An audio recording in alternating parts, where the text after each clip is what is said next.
Hello, I am Daisy, your hostess. Welcome to my channel.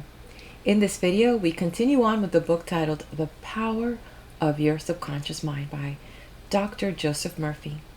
Before I go on to the next chapter, I'd like to share a little bit about my takeaways from the previous chapter titled Your Subconscious Mind and Harmonious Human Relations.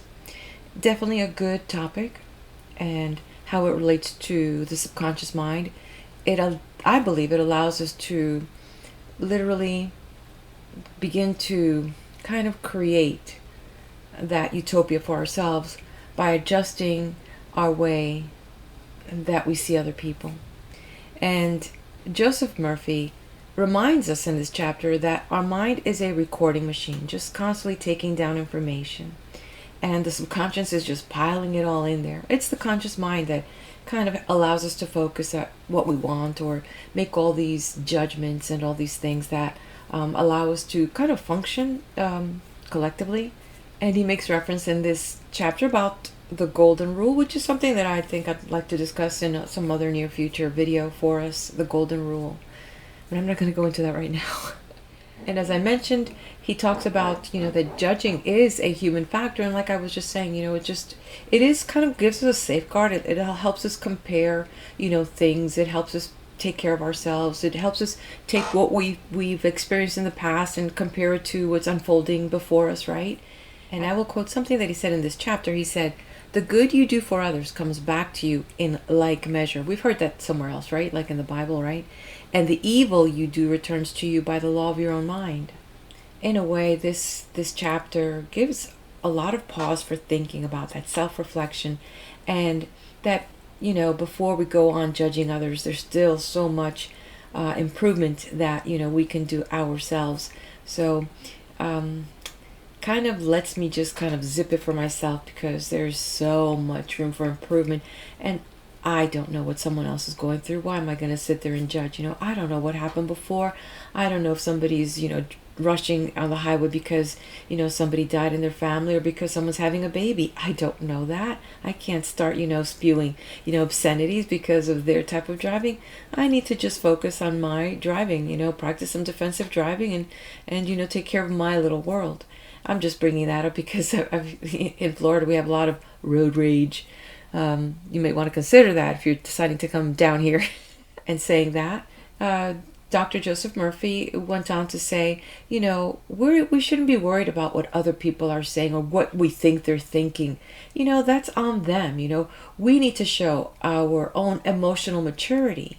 And we do that by not responding negatively to the criticism of others.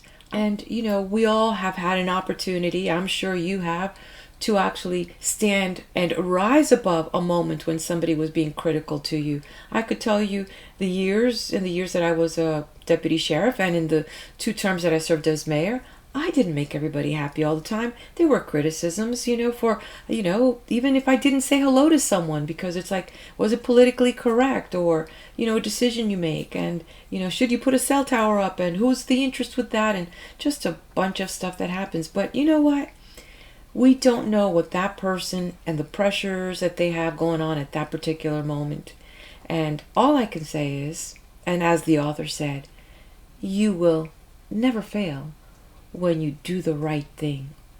And that right thing may not look right to other people at that moment because they don't have access to all the information that you have. But I assure you, because after 62 years, you learn that with time, they come around to saying, man, she was right.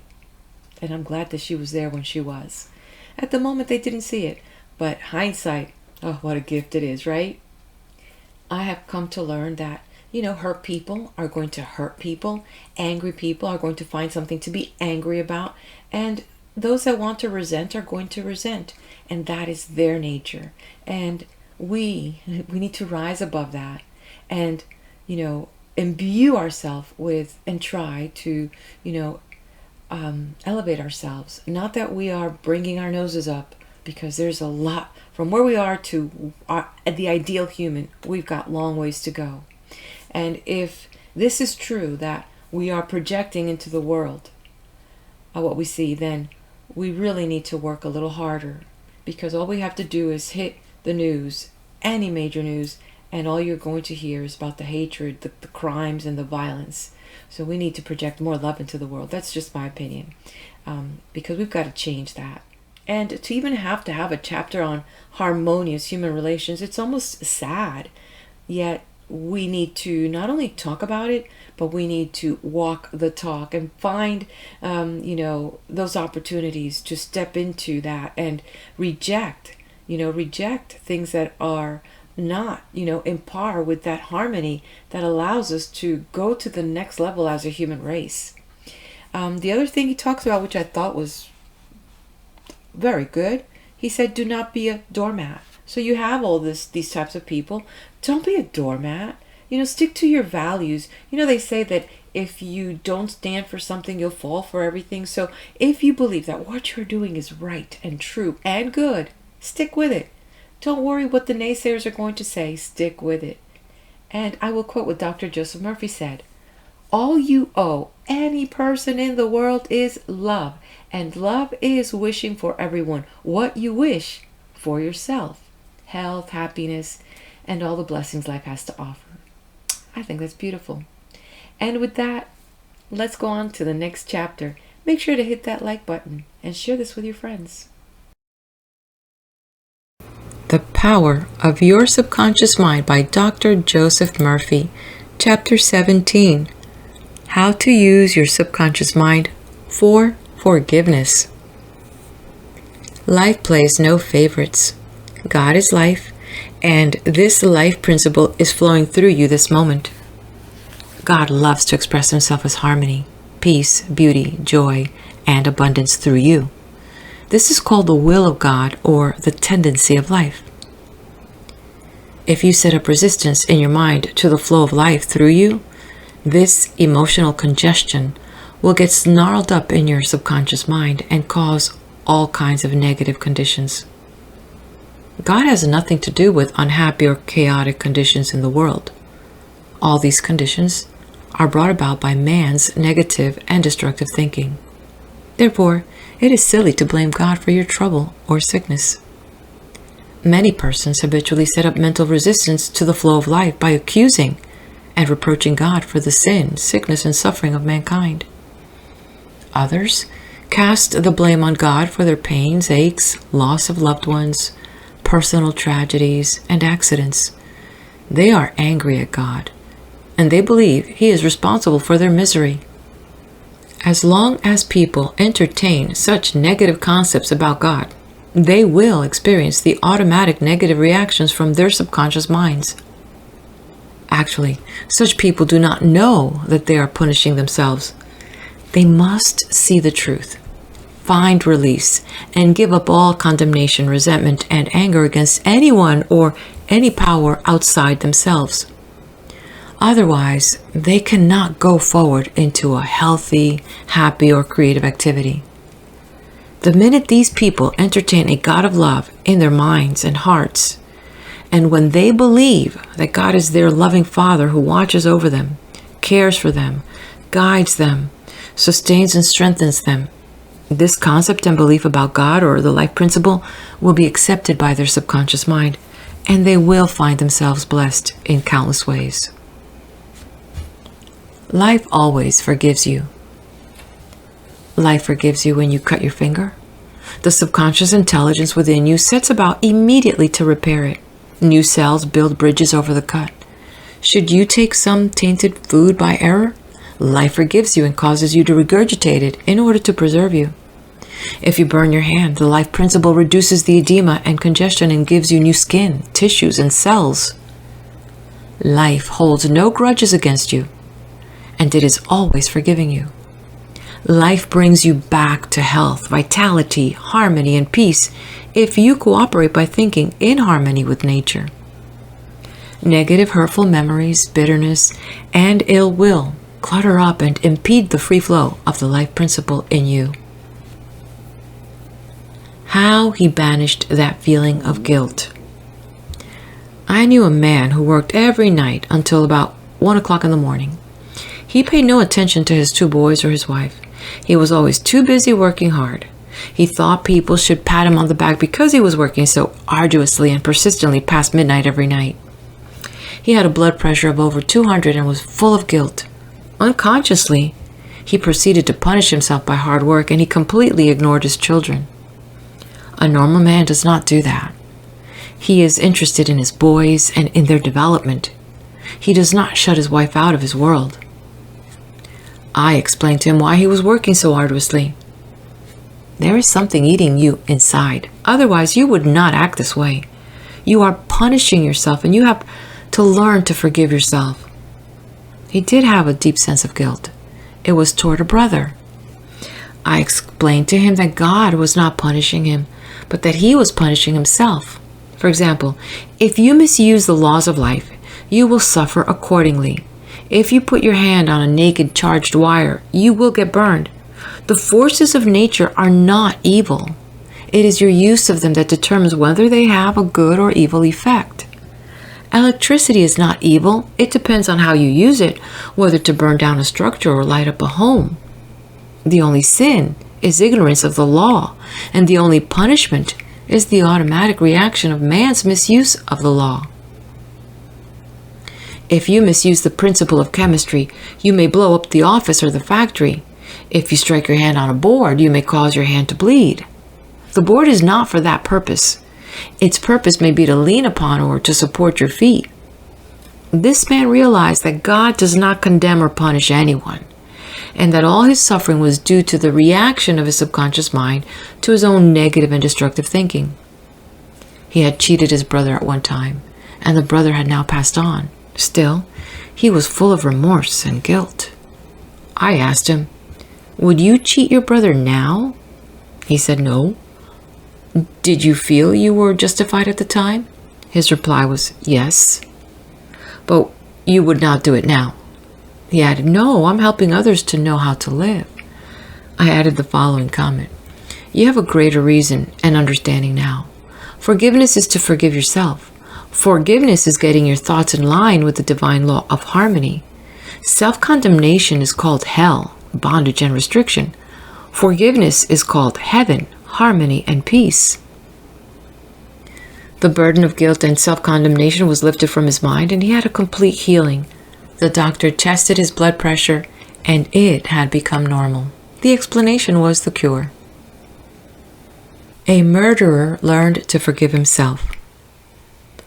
A man who murdered his brother in Europe visited me many years ago. He was suffering from great mental anguish and torture, believing that God must punish him. He explained that his brother had been having an affair with his wife, and that he had shot him on the spur of the moment. This had happened about 15 years previous to his interview with me. In the meantime, this man had married an American girl and had been blessed with 3 lovely children. He was in a position where he helped many people, and he was a transformed man. My explanation to him was that physically and psychologically, he was not the same man who shot his brother, since scientists inform us that every cell of our bodies changes every 11 months. Moreover, mentally and spiritually, he was a new man. He was now full of love and goodwill for humanity. The old man who committed the crime 15 years before was mentally and spiritually dead. Actually, he was condemning an innocent man. This explanation had a profound effect upon him, and he said it was as if a great weight had been lifted from his mind. He realized the significance of the following truth in the Bible. "Come now, let us reason together," said the Lord. "Though your sins be as scarlet, they shall be as white as snow. Though they be red like crimson, they shall be as wool." From the book of Isaiah, chapter 1, verse 18. Criticism cannot hurt you without your consent. A school teacher told me that one of her associates criticized a speech she had given, saying to her that she spoke too fast. She swallowed some of her words, she couldn't be heard, her diction was poor, and her speech ineffective.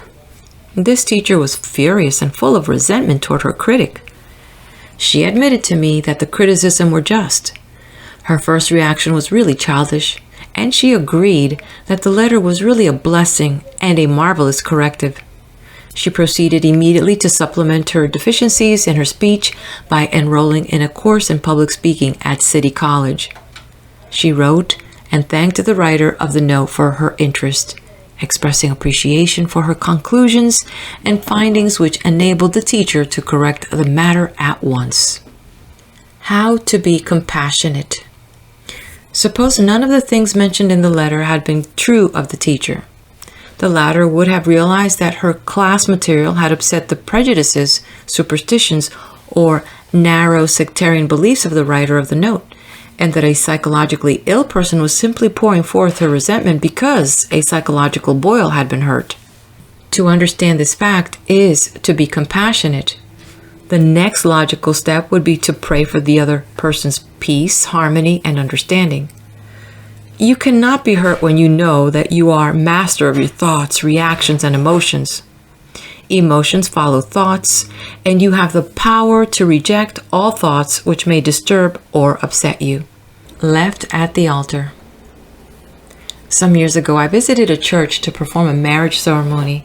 The young man did not appear, and at the end of the 2 hours, the bride-to-be shed a few tears and then said to me, "I prayed for divine guidance. This might be the answer, for he never faileth." That was her reaction. Faith in God and all things good. She had no bitterness in her heart because, as she said, it must not have been right action because my prayer was for right action for both of us. Someone else, having a similar experience, would have gone into a tantrum, have had an emotional fit, required sedation, and perhaps needed hospitalization. Tune in with the infinite intelligence within your subconscious depths, trusting the answer in the same way that you trusted your mother when she held you in her arms. This is how you can acquire poise and mental and emotional health. It is wrong to marry. Sex is evil, and I am evil.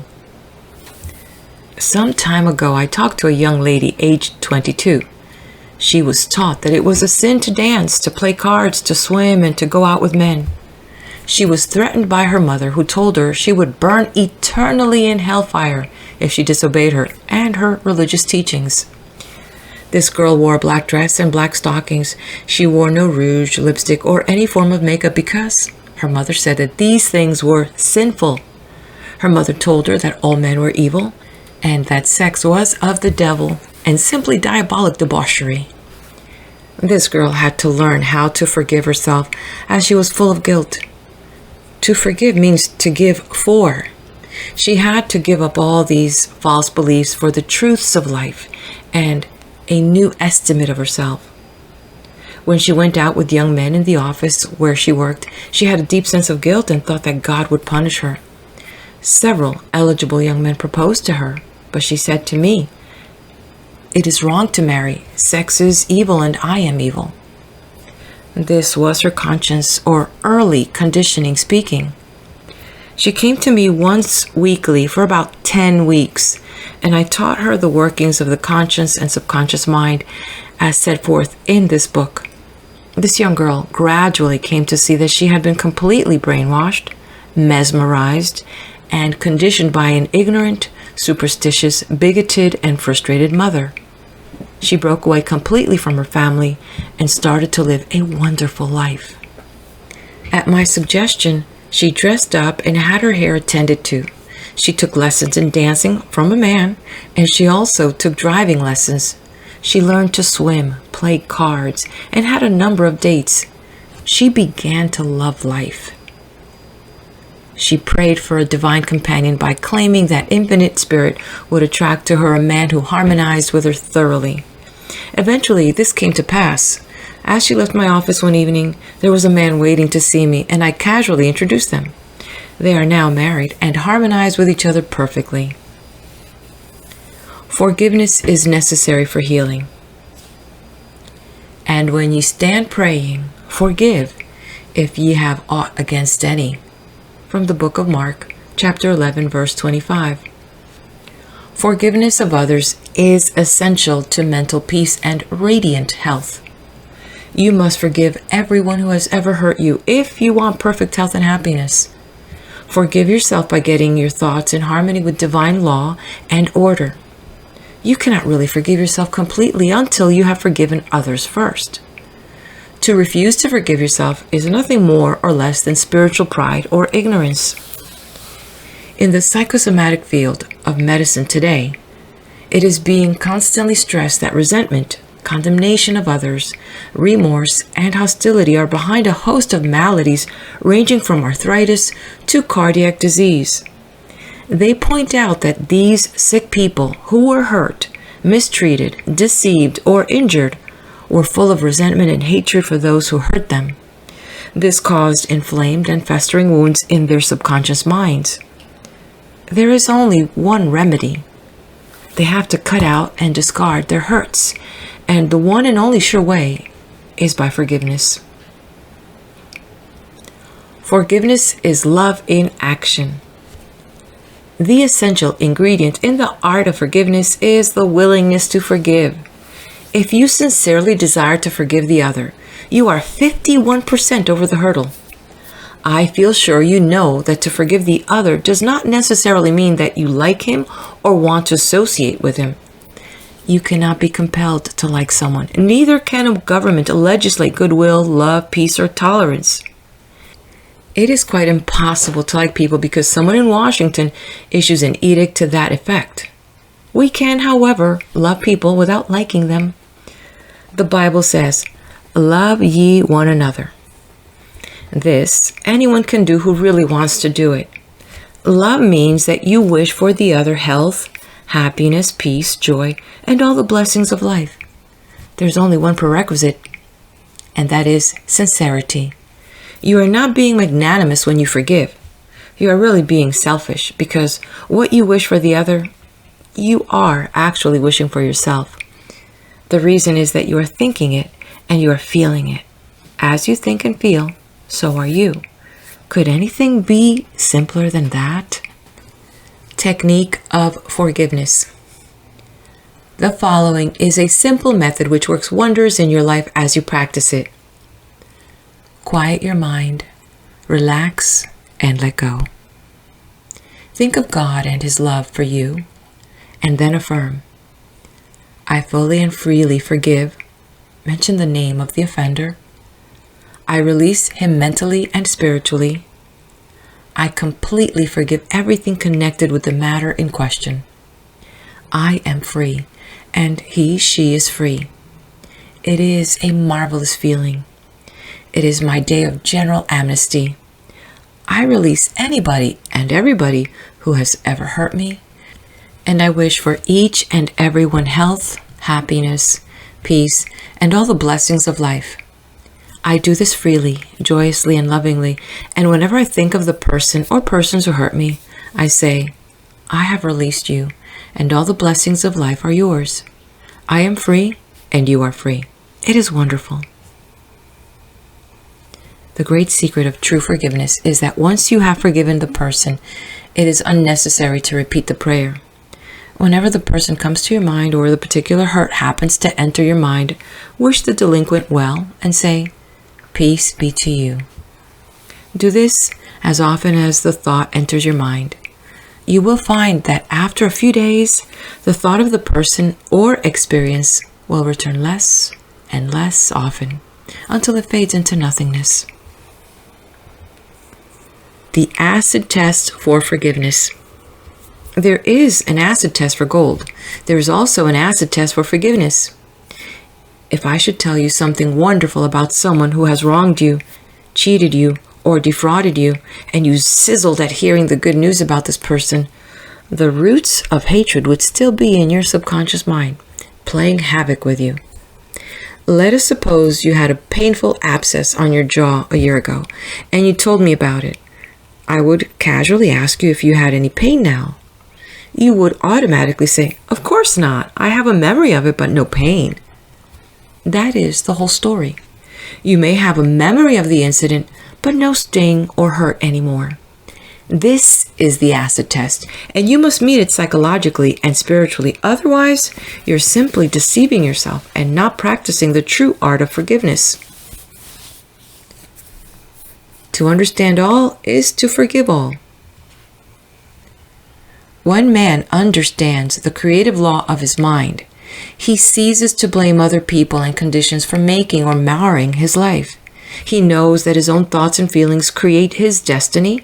Furthermore, he is aware that externals are not the causes and conditioners of his life and his experiences.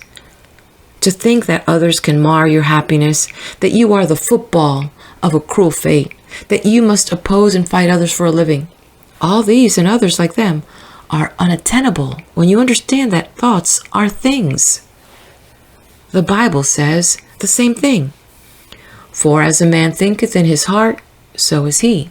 From the book of Proverbs, chapter 23, verse 7. The summary of your aids to forgiveness. 1.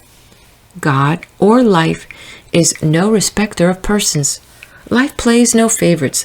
Life or God seems to favor you when you align yourself with the principle of harmony, health, joy, and peace. 2. God or life never sends disease, sickness, accident, or suffering. We bring these things on ourselves by our own negative, destructive thinking based upon the law, as we sow, so shall we reap. 3. Your concept of God is the most important thing in your life. If you really believe in a God of love, your subconscious mind will respond in countless blessings to you. Believe in a God of love. 4. Life or God holds no grudge against you. Life never condemns you. Life heals a severe cut on your hand. Life forgives you if you burn your finger. It reduces the edema and restores the part to wholeness and perfection. 5.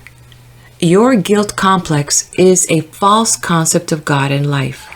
God or life does not punish or judge you. You do this to yourself by your false beliefs, negative thinking, and self-condemnation. 6. God or life does not condemn or punish you. The forces of nature are not evil. The effect of their use depends on how you use the power within you. You can use electricity to kill someone or to light the house. You can use water to drown a child or quench his thirst. Good and evil come right back to the thought and purpose in man's own mind. 7. God or life never punishes. Man punishes himself by his false concepts of God, life, and the universe. His thoughts are creative, and he creates his own misery. 8.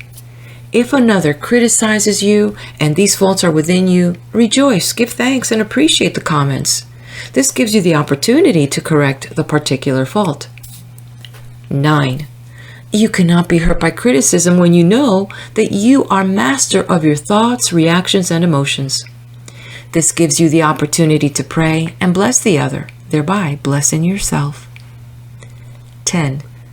When you pray for guidance and right action, take what comes. Realize it is good and very good. Then there is no cause for self-pity, criticism, or hatred. 11. There is nothing good or bad, but thinking makes it so. There is no evil in sex, the desire for food, wealth, or true expression. It depends on how you use these urges, desires, or aspirations. Your desire for food can be met without killing someone for a loaf of bread. 12. Resentment, hatred, ill will, and hostility are behind a host of maladies. Forgive yourself and everybody else by pouring out love, life, joy, and goodwill to all those who have hurt you. Continue until such time as you meet them in your mind and you are at peace with them. 13. To forgive is to give something for. Give love, peace, joy, wisdom, and all the blessings of life to the other until there is no sting left in your mind. This is really the acid test of forgiveness. 14. Let us suppose you had an abscess in your jaw about a year ago. It was very painful. Ask yourself if it is painful now. The answer is in the negative. Likewise, if someone has hurt you, lied about, and vilified you, and said all manner of evil about you, is your thought of that person negative? Do you sizzle when he or she comes into your mind? If so, The roots of hatred are still there, playing havoc with you and your good. The only way is to wither them with love by wishing for the person all the blessings of life until you can meet the person in your mind and you can sincerely react with a benediction of peace and goodwill. This is the meaning of forgive until 70 times 7. End of chapter. Like, share, and subscribe. Let's head over to the next video as we continue on with the book titled The Power of Your Subconscious Mind by Dr. Joseph Murphy.